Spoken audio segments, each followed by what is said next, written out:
Today we're going to go through the first example that was in the homework from yesterday, and we're going to work through that, and you can see basically how I expect you guys to be able to do this calculation. Right, so the first thing we looked at was the equation that was given to us: potassium, boron oxide, potassium oxide, and boron.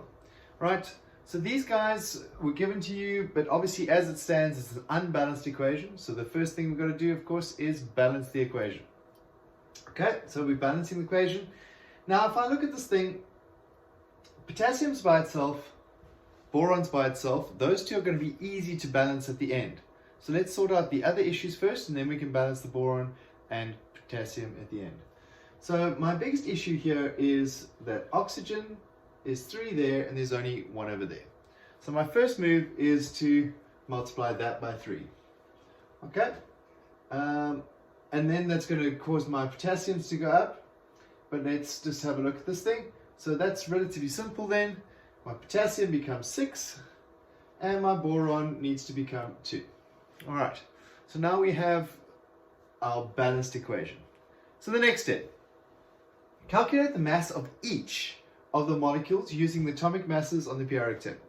Right, so you go to your periodic table and you look up each of the different atoms, the potassium, boron, and oxygen, and figure out what the masses of the different things are.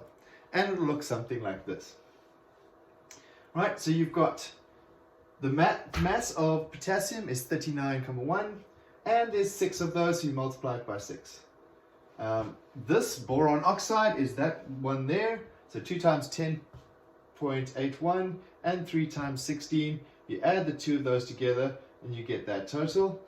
And then potassium oxide is 6 times 39,1 and 3 times 16. And then boron at the end. Exactly the same. So this gives us the following little equation. So in units, the mass of each one of these guys, right, in units, together, this would be 234,6, 69,62, and so on. Okay? Now, the next thing, we look at the actual question. The question in the first part, so once we balanced it, the question was, how much potassium oxide would result from a reaction with 20 grams of potassium?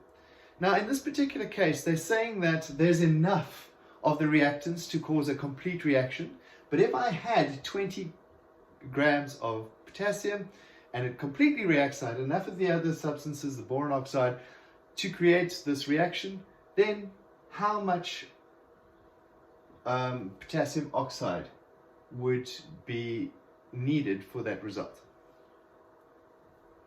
So step 3, figure out which 2 reactions you're using and write them down. Potassium oxide and potassium are the 2 things that we're looking for. I kind of like to do it in a little table. It just kind of makes it life easier for me. But you might not necessarily find this helpful. I find it quite a helpful way. So write it down as mass in units, mass in grams.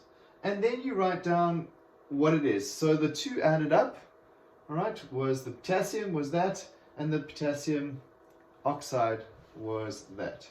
Then 20 grams was what my question was asking. And then what we need to know is how much potassium oxide, according to this ratio, the ratio of 234.6 to 282.6.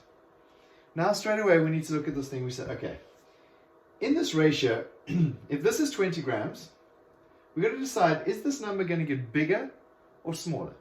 All right? So if we look at it, 234 to 282, you can see that that one's bigger, so that ratio needs to be bigger. So straight away we know that this number here has got to be larger than 20 grams. So we do the following little calculation. We take the larger of the 2 numbers, we divide it by the smaller of the 2 numbers. This is going to give me a fraction which is larger than 1, that when I multiply it by the 20 grams, I get a number that is larger than 20, right? And that's what we end up with as an answer. So my final answer then is 24,09 grams of potassium oxide is required for that reaction to take place. Hope this helps, and keep working at it.